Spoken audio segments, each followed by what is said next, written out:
How you doing? John from Monochromatic Black here. We're going to take a quick look at my live rig, the guitars I use live and also in the studio. Okay, the first thing I'm going to take a quick look at is my number one, which is a Dean RC7X that I customed out a bit. The most notable thing is I had it painted. I switched out the pickups to a Seymour Duncan Jupiter 7 in the bridge, which is the Wes Hauck signature. Sorry if I butchered that last name. And the neck is the DiMarzio Rainmaker, the John Petrucci pickup. It's fantastic, best neck pickup on the market. And this pickup has just got beautiful, fat, chunky, wonderful tones that come from it, which brings the rain, hence the name. And what I love about this matte finish is it takes on the unique characteristics of the player, and where you can see in the light, if you can, where my hands sit and how I pick, and you know, my arm rests here and over here, and it's uniquely my guitar. You can't say that it's anybody else's. So I switched out the knob to a Fender knob. I love the way it feels underneath my fingers, and I can see what level I'm at in a dark stage. As preventative maintenance, I consistently change out the pot, three-way, and jack, just because this guitar gets abused on tour. So it also comes stock with a Floyd Rose, a standard original Floyd Rose, Grover tuners. It has a 25.5-inch scale neck, boulder body, maple neck, ebony fretboard, 14-inch radius on the frets.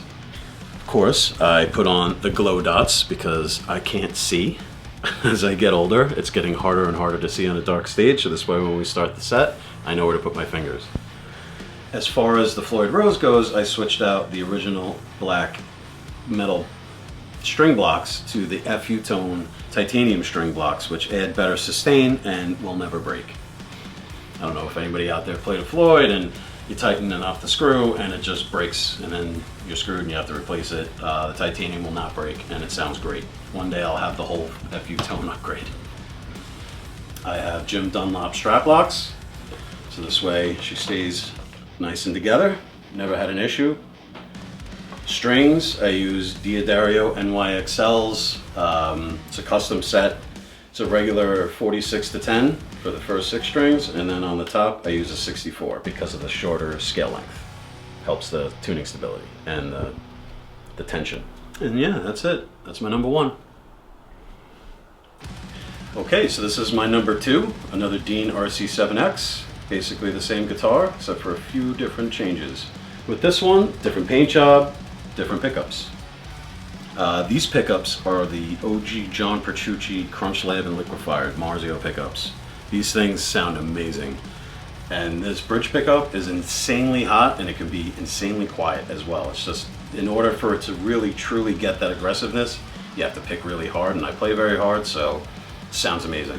Once again, volume knob, always change out the three-way, pot, and jack for preventative maintenance.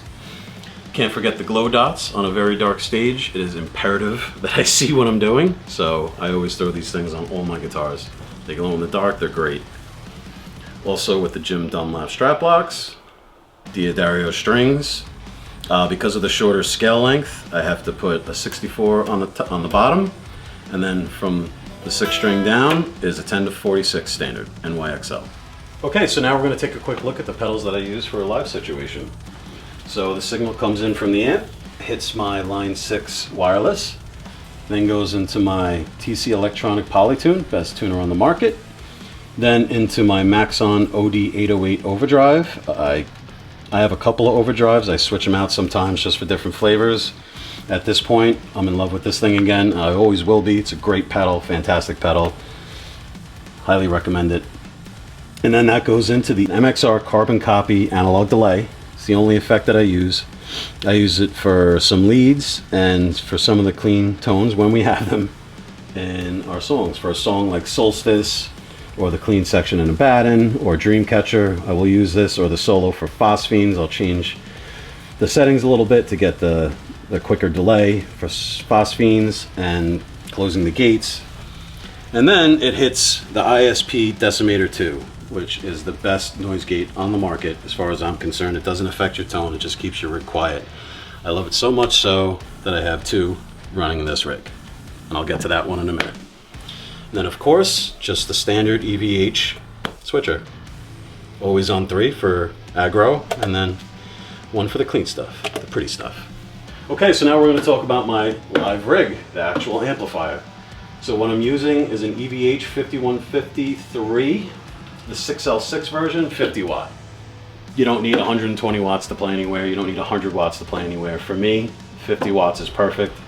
And you could crank up the volume a little bit and get some of that nice natural gain saturation. It's fantastic. This amp is so incredibly loud and amazing. There's no need for 100 watts. There's never a need for that. It's super aggro all the time, if you want it to be, or it could be super clean. The clean channel is fantastic on it, which is something that the PV6505 Plus was missing, which was my original head that I used for years. If you want one and you want to have it, awesome. But for me, in a live situation, the cabinet gets mic'd up anyway, so this thing sounds as loud as it could be, and it sounds amazing. So for me, this is perfect. It's small, fits in the van nice, in the trailer nice. Whatever situation we're touring in, it works perfectly, consistently around the country. I usually just rock channel 3. Obviously for clean parts, I'll go to channel 1. But as far as that's concerned, that's pretty much it with the amp. And I also, for the second decimator, I run it in the effects loop to keep the rig even quieter, because this amp and my guitars are so hot. Gotta have 2 of them running. And now to the cabinet. I'm using the EVH 5153 cabinet. It's loaded with vintage 30s. As far as picks go, I use a Jim Dunlop nylon standard 73 millimeter. I constantly get berated by other dudes that this pick is so floppy and flappy. You know, everybody uses the Jazz 3s, which they're great picks. It's just that for my playing and the way I play, I can't live without just the way the pick kind of just flops over the strings. It gives a really unique tone that I just can't live without. I usually get maybe a couple of songs out of them and then they get thrown down, but I can't live without them. This is my Enki case, which is the most important thing for a live situation, because this thing protects my guitars like nobody's business. It gets beat up, constantly falls, and my guitars stay completely in tune. What I know a lot of guys will do, and what I've asked them about this, and when they go overseas, is they'll just throw like a pedal in there, you know, that one magical pedal that you can't rent overseas, so they'll throw it in here. People throw clothes. It's just the best thing. If you're a touring musician and you don't have an Enki, what are you doing? Thank you so much for watching my rig rundown. I hope you enjoyed it as much as I enjoyed talking about it. I love talking gear. I love talking guitars. Thank you so much. I'll see you on the road.